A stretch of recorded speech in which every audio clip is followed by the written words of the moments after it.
At this point, Simon's confidence was almost ridiculous. I shook the diamond ring on my finger, then pulled out the marriage certificate I had just received today from my bag. I looked at him coldly. Mr. Godric, I think you've forgotten your place. We're nothing but a former boss and an employee. What makes you think I'd let you marry me? I gave him a final look, then grabbed Zane's hand and intertwined our fingers tightly. Simon stood there, frozen. His eyes locked on the marriage certificate that had the official stamp, like he couldn't quite process what was happening. When his gaze moved to the hand Zane was holding, his fists clenched and in a sudden fit of rage, he swung at Zane. Zane quickly let go of my hand and pulled me behind him, protecting me from the blow. My uncle, hearing the commotion, stormed out in a fury. Without a moment's hesitation, he grabbed Simon by the back of his shirt collar. Simon, do you even have the nerve to show up here? He growled. Since you came looking for trouble, don't blame me for being rude. Simon hesitated for a moment, looking guilty, but it quickly turned into anger. If I didn't come, you would have married my wife off to someone else, he shouted. If it weren't for your interference, Maggie would never have left me. She loved me. I didn't even let him finish before delivering 2 sharp slaps across his face. Simon, I said coldly,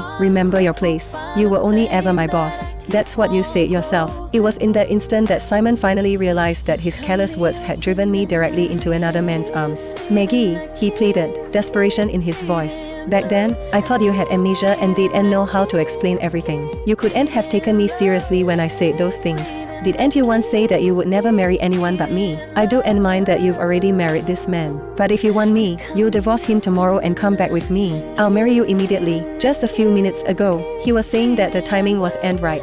But now, knowing I was no longer his, he was suddenly ready to marry me at the drop of a hat. Simon, I replied coldly, Sean is your real girlfriend. I'm not interested in being anyone's mistress. I saw you two kissing at that concert. I also saw the love letters you hid in your safe. Don't you dare try to make me feel guilty about this mess. The past 5 years, you've let her go. Now that she's back in your life, take care of her. Lock her down. I turned to my uncle, who was practically steaming with rage.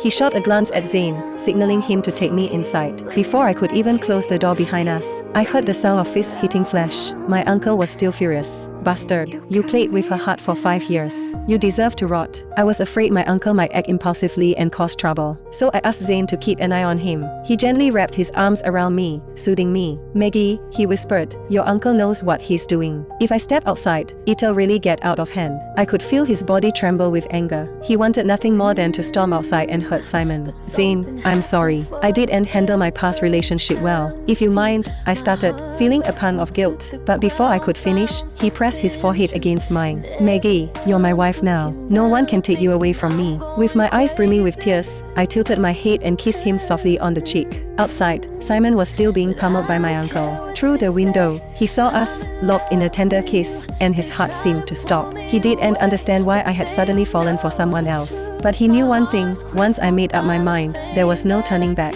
Unless Zane hurt me the way he had, Simon would never have a chance at winning me back. In that moment, Simon felt as though he had lost everything. Reuniting with Sean was just about satisfying the lingering feelings of the past. Once those promises were fulfilled, he would marry me. But how could I just give up and marry someone else over something so trivial? He had his assistant check the office security footage, and that's when he realized just how terribly wrong he had been. But it was too late. I was now wearing a wedding dress, standing beside Zane, celebrating the beginning of our new life. A strange text message popped up on my phone, wishing me happiness in my new marriage. Later, I heard from my uncle that Simon and Sean had a massive fallout after he went back. Their relationship had shattered beyond repair, and the entire company knew that Sean was the one who had forced me, the real girlfriend, out. Simon had gotten his revenge, turning the tables on Sean for everything she had done to me. But what good did it do him? I had already moved on, with Zane by my side, embarking on a brand new life.